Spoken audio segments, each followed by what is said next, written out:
want to welcome everybody here today. My name is Amy Rogers. I'm the director of the Self-Employment in the Arts program. We've been doing these weekly coffee hour chats and have been enjoying the conversations and the topics with our special guests. And today's guest is a visual artist, knows a lot just about marketing, websites, and today the topic is about writing an artist statement. So welcome, Denise, and happy to have you here.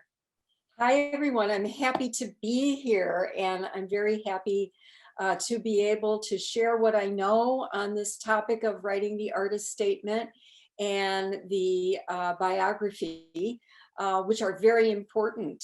So I do have a little bit of a visual to share with you, but it's really the purpose of my visual is to prompt some discussion as well as share some key points without getting off topic, because we have an hour to share with each other, and I want to give you the most information that I can, most helpful information without overwhelming to all of you, and help you in any way that I can.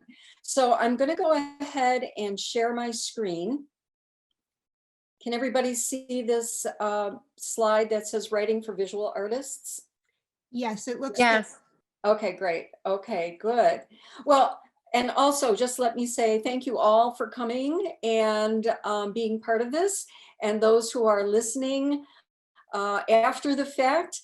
I hope that this is time well spent for you and gives you some ideas as far as moving forward in your visual art career.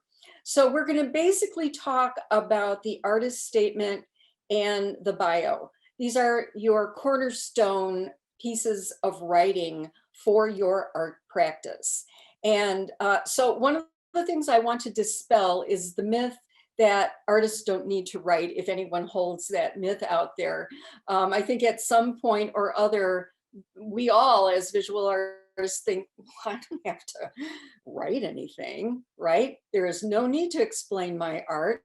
Everything I want to say is contained in the art itself. So this is all about, well, you are sharing a visual message in your art, but there also needs to be a verbal component. So that's what this is all about today.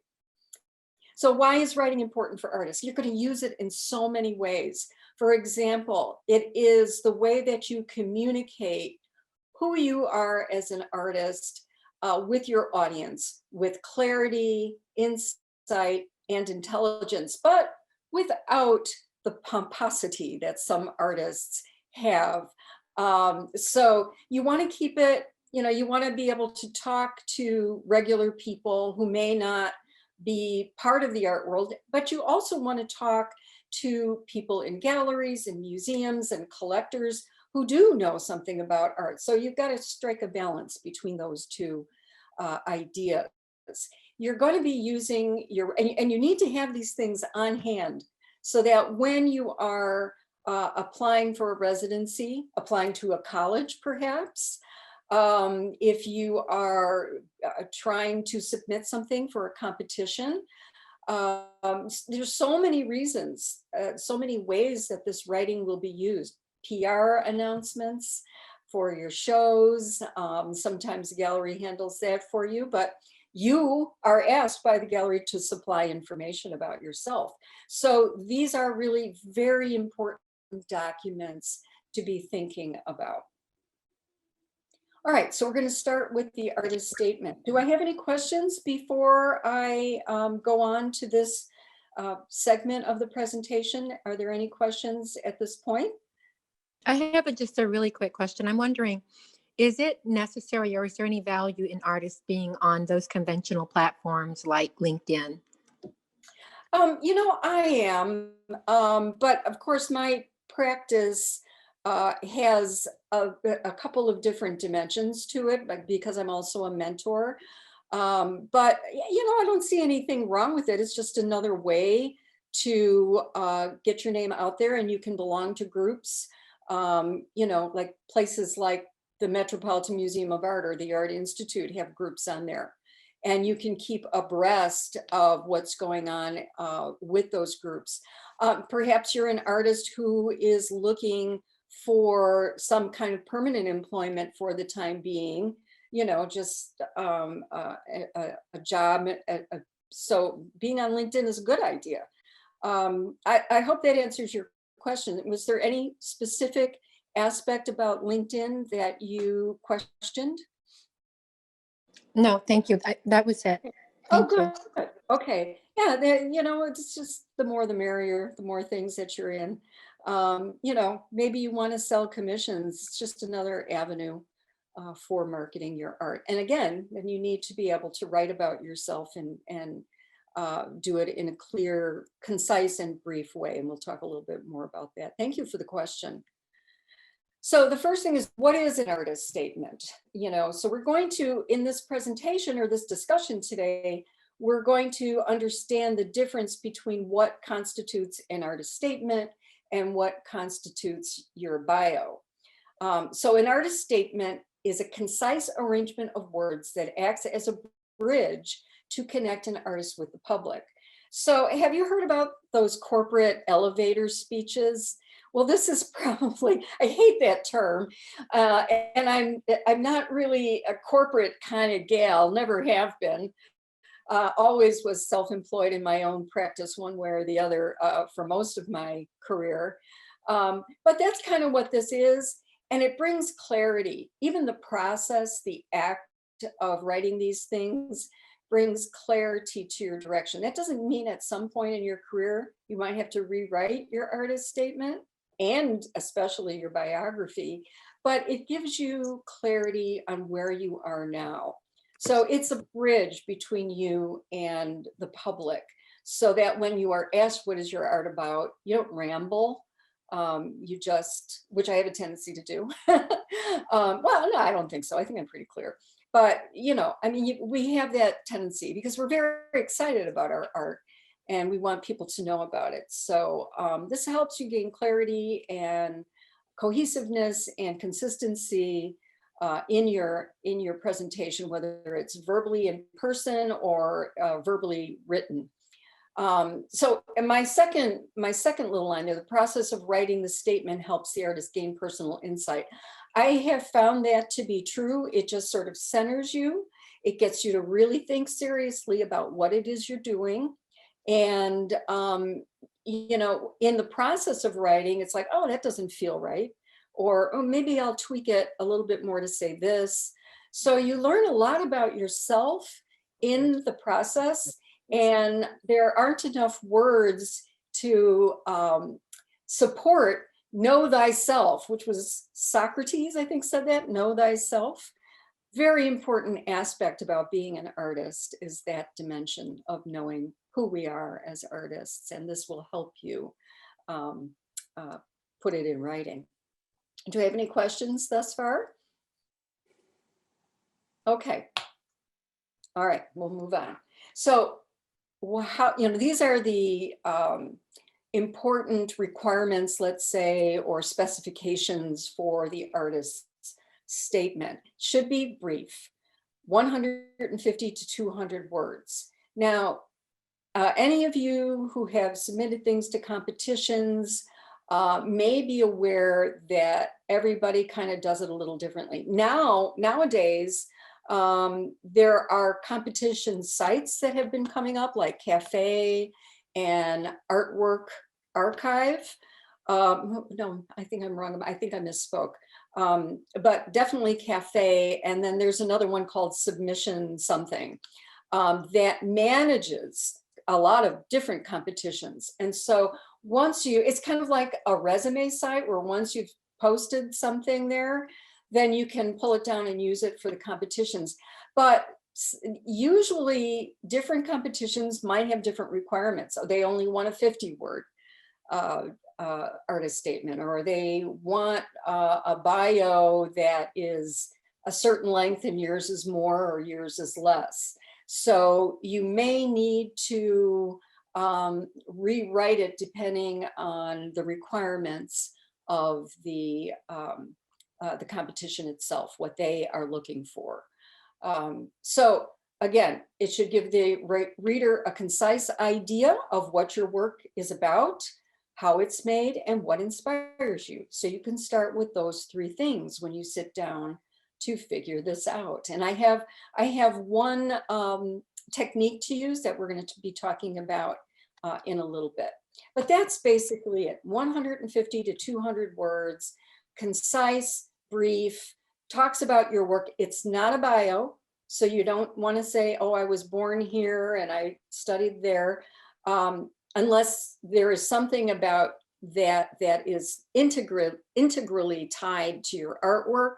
You want to keep this focused on what your art is about, a little bit about your process, and maybe influences. Now, one of the things about the artist statement is that you write it as you write it in the first position. That's my ballet training coming out. The first person, not first position, first person. So my art is about blah, blah. I am devoted to abstract, whatever, okay? So, but the bio is different. The bio is like it's written by someone else. So it's written in the third person about you. So otherwise it would be called an autobiography, all right? So artist statement, first person. The biography is written in the third person. And it must be written using, and here's my teacher coming out, standard English and correct spelling, all right?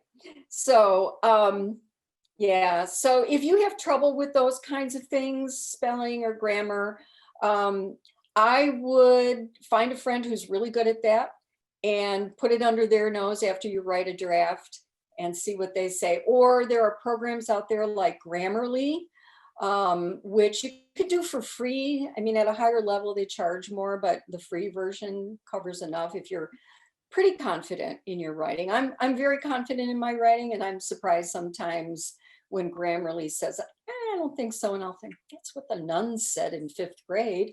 But anyway, so, just make sure that your writing is good. So here is a quote from Jennifer Lees. She is the director of the Rhode Island School of Design, one of the foremost top art schools in the country. But she is the director of the Center for Arts and Language. That's how important it is that one of the top art schools in the country has an entire department focused on writing for artists. And she also wrote a book, which I highly recommend. But she says her top tip would not to follow a model or formula. Certainly you can look at these. I encourage you to look at these. There's a couple of really good websites out there. One of them is, wrote them down so I wouldn't, Agora Gallery. They have a really good place on their website, tips for artists and writing for artists. Artsy also has some information for writing for artists. Artwork Archive does as well. So those are 3 places to look. And you can search for examples. But again, as Ms. Lees is saying, don't copy it. Use it as a guide. So you want to be original.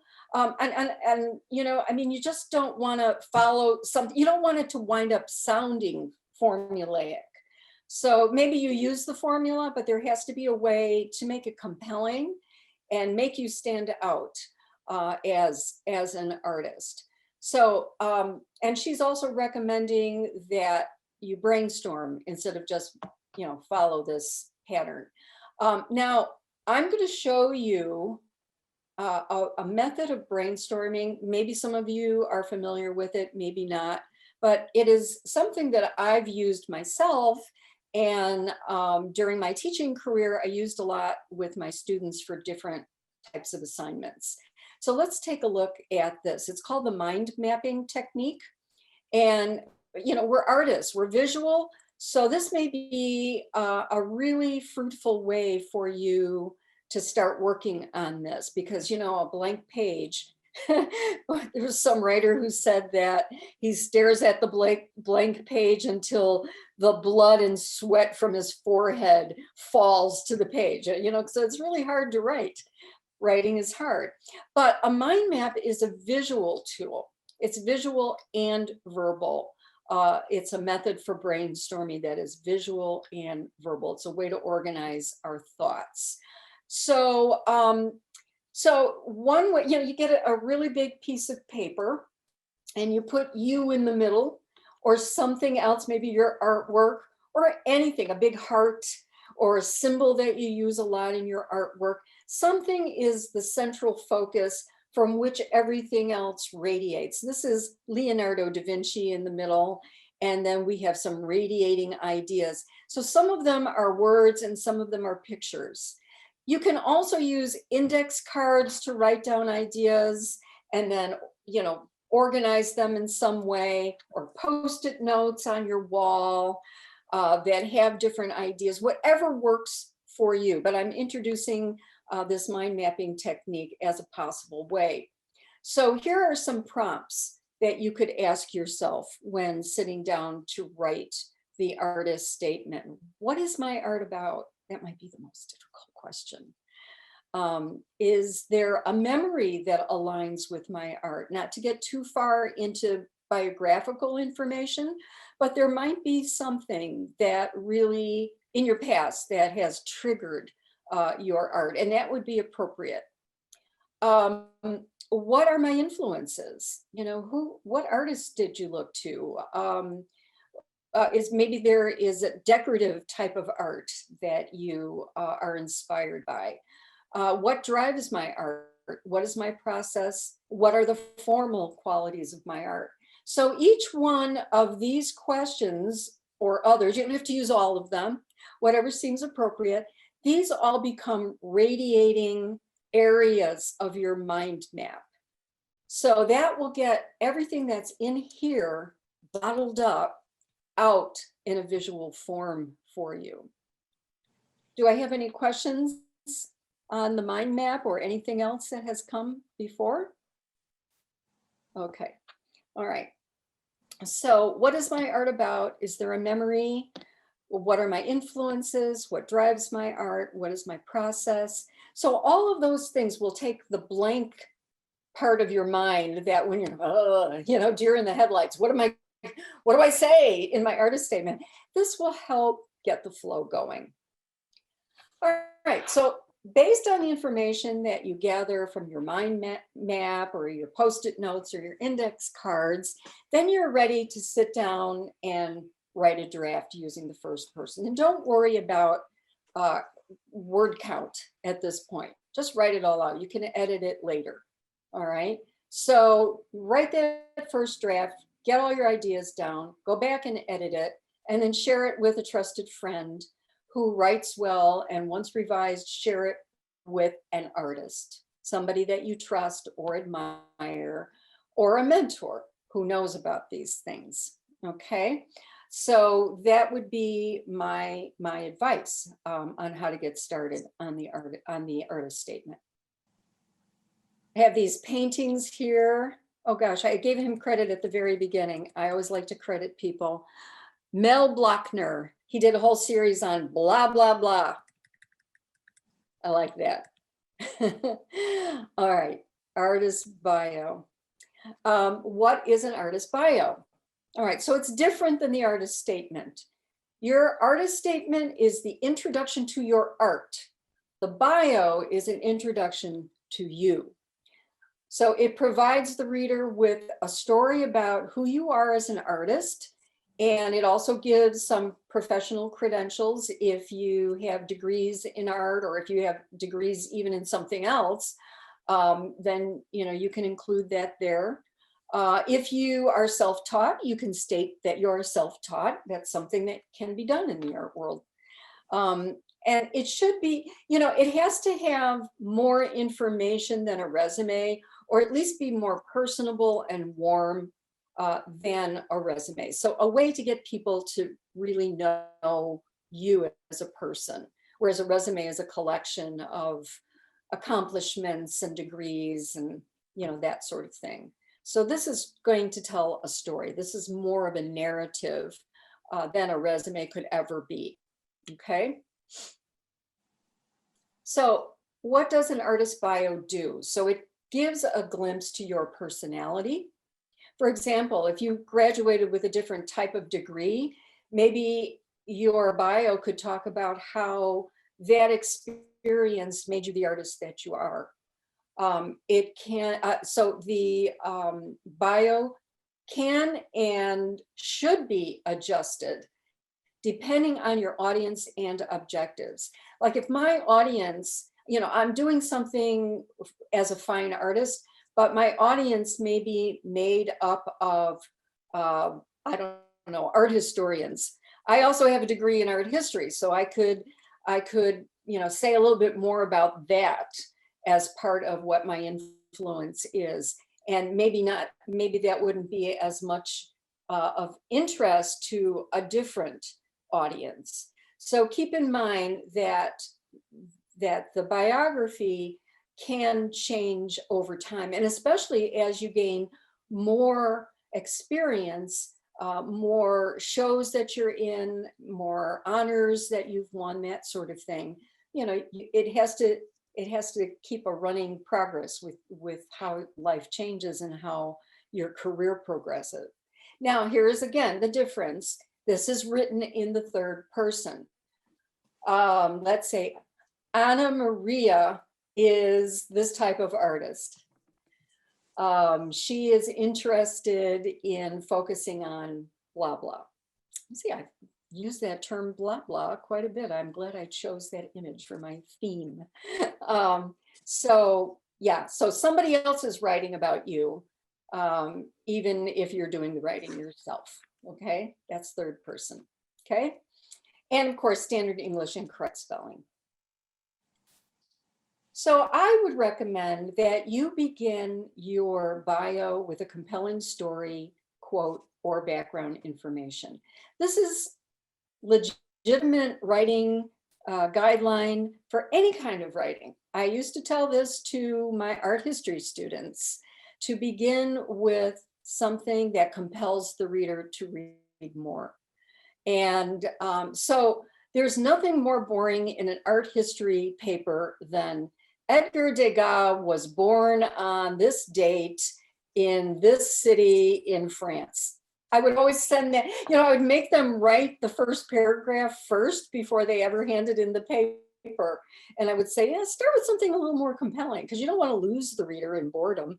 So you could be a little creative here. Don't be gimmicky, but be a little creative.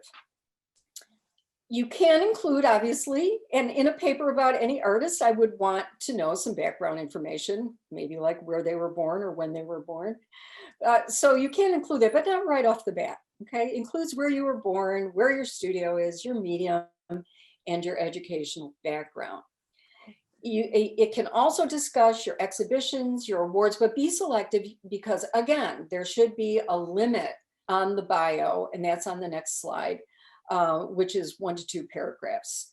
And end with anything that you're currently working on, exhibitions that are coming up, something that keeps them interested, and something that shows the reader that your practice is moving forward.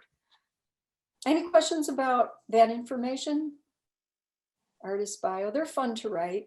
You feel good about yourself afterwards.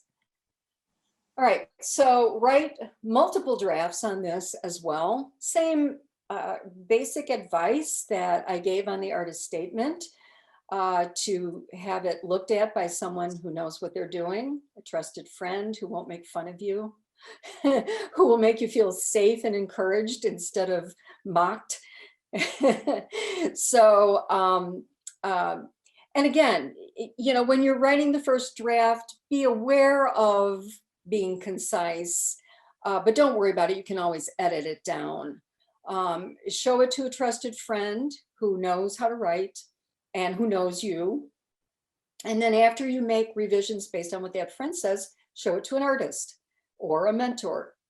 And you have to keep it updated. I've been saying that over and over again. You always have to add to your bio. And your headshot. Always have a good headshot. I didn't write anything about that in here. Now, my most recent one was taken in 2018. And so I think it's about time I take a new one because I'm older now. And that's it. So any questions on this process? Throw them at me. I'm waiting for you. Has Denise, anybody started writing, tried to start writing a bio or a statement in the group that we're? I have many iterations of a bio, but it's at first I felt blocked, and then I started writing iterations, and none of them actually feel right. So I've had people reviewing them to give me feedback, but people are really nice and polite in their feedback. So I really don't. I still don't. It's Is it's that on your statement or your bio, Anna? well, my bio is actually I'm a coach, and so it's a bio for a coach, but the the process that you outlined is still very useful. Mhm. And it's still an exercise. It's a very iterative exercise, and sometimes feels like my wheels are just kind of spinning in the mud. Maybe it's fine, but I want it to be not just fine. That kind So of keep thing. in mind that mentors and friends and, maybe other people who are doing similar work to the type of work that you do, um, they can give you very helpful advice. But really, it's this inner knowledge and the inner work of discovering who you are as a coach. You have to tap that inner resource, and working with another person who can help you do that is a really good idea. And that's ultimately where it's going to come from. The other people can guide you and lead you, but I'm sure I'm telling you what you already know, that ultimately you have a feeling that it's not right yet.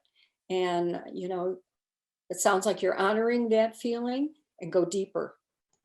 It's interesting you say you have to know who you are. I think it's probably easier for me to know who I am than some of my clients. I mean, I have um, a client she's an incredibly gifted dancer. She's an incredibly gifted vocalist, just incredibly beautiful singing talent. And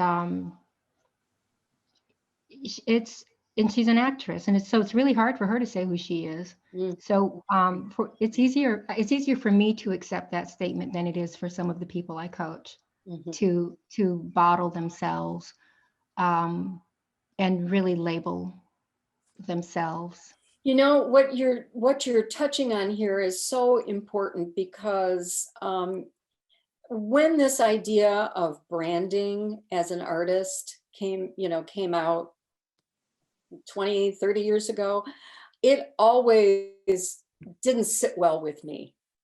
And it's a very, I mean, I think I'm responding, I'm thinking I'm understanding what you're saying, that it's very hard for your client, who is this incredibly talented and gifted, multi-talented person, to put herself in a box. And it's very, very hard for you to do the same thing. Do I understand your question correctly? Well, I think that for me, it's just kind of like at the mortal level where it's hard to do it. You know. Yeah, But I think some of the artists I coach, that it's at a much deeper and much broader. It's a much deeper and broader challenge for them even than it is for me. yeah. Oh, yeah. And the thing is, the sad part of it for artists is that, yeah, and it took me a long time to realize that, most people out there need to have a box to put you in to understand you. And so Mm. here we are, these multi-level beings as artists, whether we're dancers or musicians or visual artists or actors and actresses. And society, now we're getting on to philosophical discussion, which I love. Society requires us to put ourselves in that box. And, it's infiltrated the art world as well. And it's a sad thing, but a necessary thing to be able to make a living in our Western society. So there we go. Did I get deep enough for everybody? Hi, Ree, and hi, Teresa. Do you have any thoughts about that, Anna? No, I think you make a good point. I guess that is the reality, that in order for people to be able to leverage whatever that gift is, they need to be able to call for it. And I have found for myself that, when we tell people I can do this and I can do that and I can do the other thing, it's unfortunately not. I have a hard time being seen by a lot of people because of that. I do a lot of different things, and I do a lot of different things really well. And, people don't always understand that, that some people are more Renaissance people. And for some reason in our society, it's like, oh, what's this person? Especially for women, like we are maybe, and I'm the least full of myself person. I've got esteem issues like everybody else who's an artist. I'm not blustery at all. I don't, even saying I do a lot of things well makes me shudder inside a little bit. Oh, did I just say that? Do I sound pompous? So I think that it is, something that we're at a disadvantage in our society as a whole. Yeah. Okay, well, thank you for your thoughts. And I hope that there's something in there to help you get to where you need to be with your statement of who you are as a coach. It does, and it also helps me in, with my clients as well, because you kind of raised another whole layer of this, which is before they even start brainstorming, they need to just kind of shake away that that that thing that's in many women that has them not show up whole or express all that they are. Yes. So it's almost like they have to do this thing where they put it all out there and be big and as larger than life, and then come back to, okay, so how do we want to refine the essence to that? How do we want to refine the essence down to words that you can convey to another person so they can understand, the value and the gift that you're bringing. You just capsulized the issue perfectly. Absolutely perfectly. It's like calibrating down, like our soul is so much bigger than who we are, and it's like calibrating down into this human form. It's such an inconvenience. Yeah, that's exactly it. That's exactly. And I had a brilliant thought, but now it's gone. So There's some questions over in the chat. So yeah, I was just going to say, does Jessica want to kind of jump on, or I can read your questions? Either way, Jessica. Hi, sorry, can you hear me? I don't have like Yes. a microphone. Oh, great, thank you. And I'm sorry I'm being mysterious. I just didn't put proper clothes on yet. So I appreciate that conversation that was just had, though. I think you are hitting the nail on the head with a lot of how sometimes, especially for women and female artists, people don't give you credit necessarily that you might be an expert in what you're talking about. So that is kind of something to, hopefully we can get over that but it's not as easy to do that as just get over it. You do have to, it's internalized. I definitely hear that. But I'm trying to find the right words for this question. I guess it is a matter of reflection when you are writing your statement, particularly because you can get so, our work takes us into these deep places sometimes that are sort of beyond words. Mhm. Especially, I guess, visual artists that might be looking at things that are hard to encapsulate just in it's just like the personality stuff. It's hard to say everything that you are. It's hard to say everything that your work is. But is there a way that you might recommend for countering that then of how it is difficult to put into words sometimes what your work is about by maybe I was trying to think for myself using concrete examples, rather than getting into the emotionality of it, maybe being Yeah, I like mean, redirecting your thinking about your own practice, sort of like yeah. telescoping out. Well, people Thank love you. the emotionality of the, oh, you're very well. Thank you for the question. Oh, People thanks. love the emotionality of art. Look at how Van Gogh is such a popular artist with everyone around the world. I mean, he's just really popular. I never really liked him that Wow. much, but people love to think of themselves as being cued in through an artist's emotion. So it's okay to talk about Okay. that because we are all human and we all have this experience with being human. And so we can relate through that aspect of our practice to other people. The problem becomes when we go on and on about it. So you want to capsulize it as much as possible. For example, if you think about all the people around the world who just adore Van Gogh, but if they met him in real life, would they invite him in for dinner?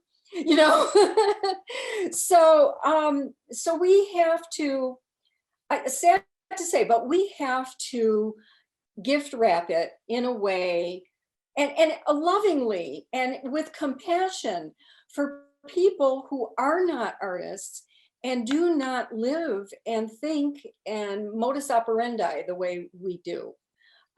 So we have to come from, a relatable place. And, how to do that? Well, I love the idea of the mind map. I think that's a great way to do it. How to distill it down? Therein lies the conundrum, therein lies the rub, as Shakespeare said. Thank Um, you. Yeah. yeah. Thank you. I muted myself so I wouldn't talk over you. Oh no, that's okay. I don't mind.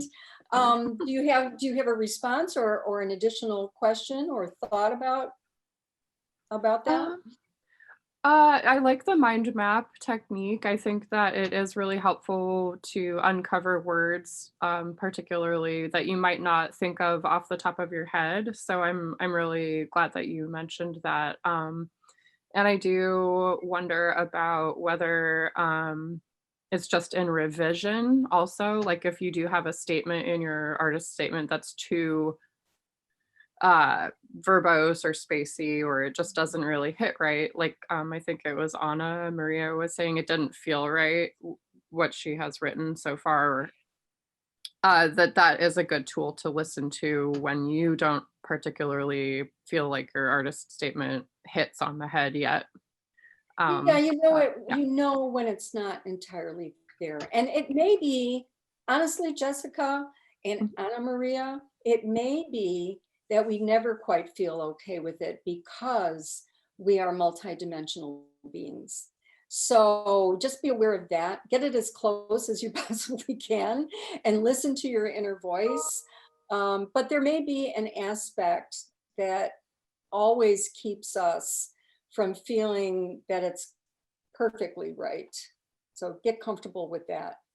Sure. I guess I have one other question in relation. Is there a way then that you might recommend like a limit on how many particular, movements or other artists or things that you might mention?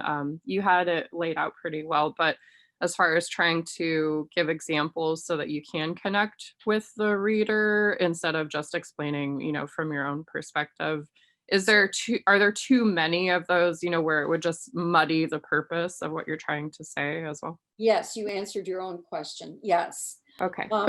Two things come to mind. One of my mentees wrote, the first thing that she wrote in her artist statement was she gave credit to this new teacher she was studying with. I'm like, you want to you want to start off your discussion with a quote from this teacher, and she named him. That blah blah blah blah said my teacher. It's like it undermines you as an artist. I mean, he may be a fabulous teacher, and I think that's great, and I'd be honored as a teacher myself by that. But I would say, hey, don't take your power away. Don't give me your power. So keep that in mind as you are citing influences in your work, that you don't want to give over your artistic power to others. I have a thought just looking at and listening to Jessica's question. Jessica, you used the words concise and concrete in your question. And you mentioned like the example of I love looking at the past, or memorabilia and postcards that look into the past. And one of the things that that occurs to me, like when I'm talking to people about asking questions, I ask them what metaphor, like when they're using a lot of words, I'll ask them, what is it like? To create a metaphor that is more concise and concrete to capsulize the ideas that are flowing from them. And so, like, for example, and I'm making this up, may have absolutely nothing to do with what is true for you. But for example, you might say, imagine an antique postcard from the future. So it's like that. Oh, that's good. I might use that. Yeah, that's lovely. Yeah, thank you. That makes a lot of sense. I like poetry quite a lot. So that's a good mental framework. Okay. Alrighty. Yeah, visual, write like a writer. You want to create images in people's minds with words. So you're being an artist with words. Thank you for that, Anna Maria. That was beautiful. We also have another question from Lynn. Lynn, I don't know if you want to jump on and ask your question, or I can read what you wrote in the text or in the chat.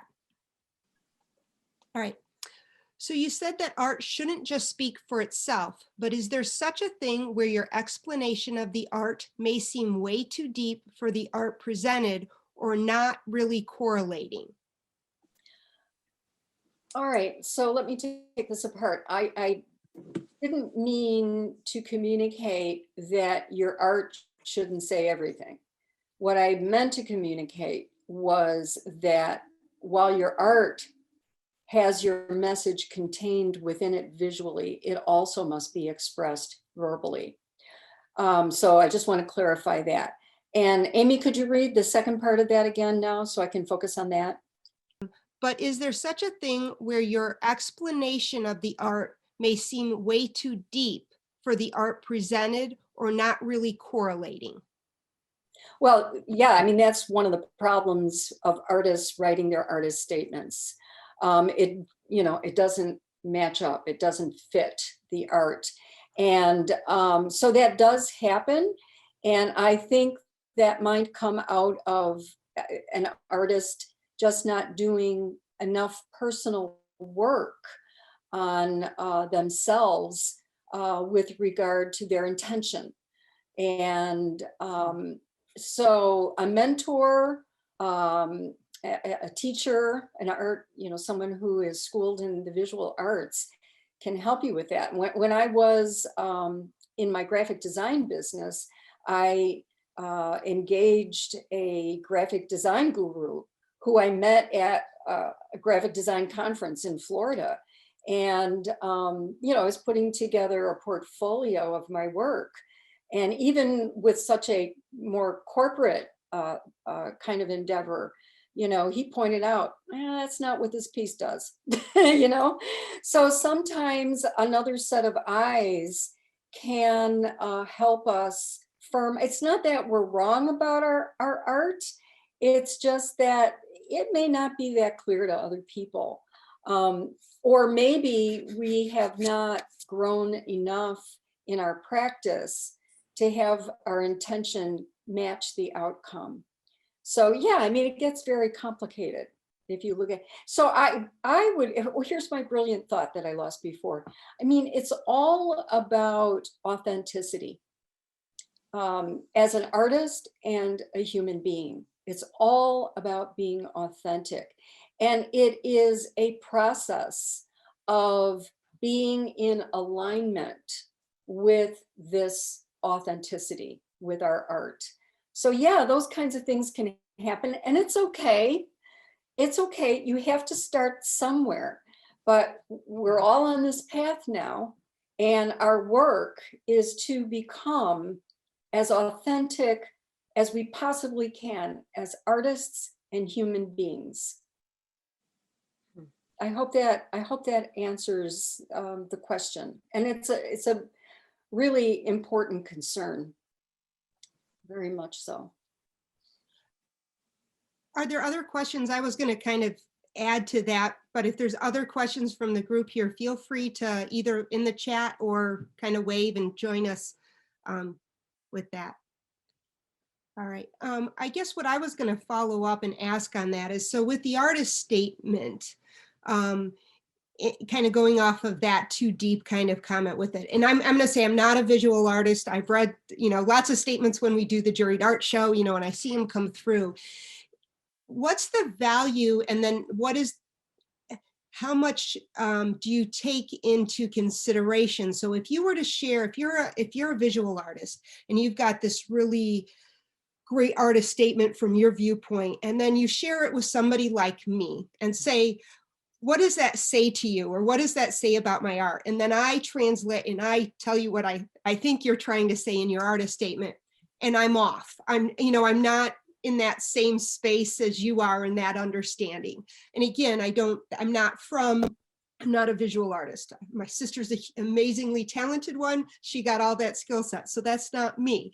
So how much value do you put in something like that? Because you do want to be able to speak to a non-artist, and have that artist statement resonate with them too. But I guess I'll stop there and let you kind of address so that. Here's how I would answer that for myself and everyone. As an artist, we must be cognizant of the fact that others complete our work. We do not make art in a vacuum, and other people are going to see it differently.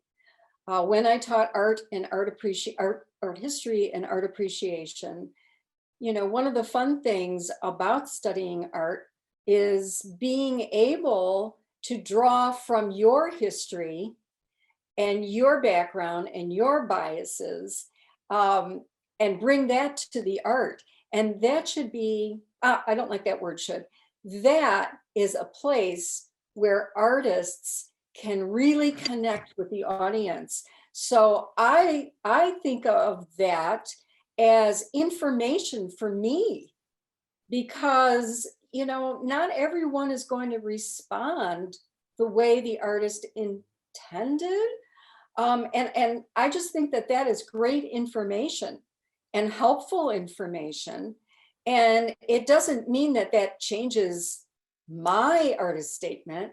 It just means that this particular person came to my art with a different background, different experiences, and it triggered something for them that I would never have been aware of. So I would welcome these kinds of information. That's how art works, and that is what makes art fun for people who are not involved in the arts. So yeah, welcome that. And if it makes us as artists think a little bit differently about what we are doing, and we have to change our artist statement, well, so be it. So on that note, how often have you changed your artist statement. So if I'm, obviously I love the artist bio concept, almost just like you're going to send a different resume out. You may alter and change it for different jobs you were applying for. That makes complete sense with the bio to kind of focus and look at different things. But with your artist statement, obviously you're changing it probably as you develop as an artist, but is there a normal rule of thumb? Should it be revisited every year? Is it, how does it change? How often should it change? I don't really think that there is a specific answer for that. The core of my artist statement has remained the same for many, many years. But I've played with the wording. I've played, with different things, sentence structure, idea, some kind of an idea. But the core of it has remained the same. I'm in a very transitional place in my life right now. And so it may change, but right now it's really pretty much been the same. I abandoned it for a while because I thought, people just, it sounds too ethereal. I always worried about sounding too ethereal. And, not with my feet on the ground, but hell, I love ballet. So, I love that place of where there's only just a slight touch to terra. So I like living in that place. And I like my art in that place as well. So I might use that statement, part of my statement. But anyway, I don't think that there's a normal amount of times to change it. I think that probably for many artists, the core is going to remain similar. Now look at artists throughout time. Look at how Matisse's career changed.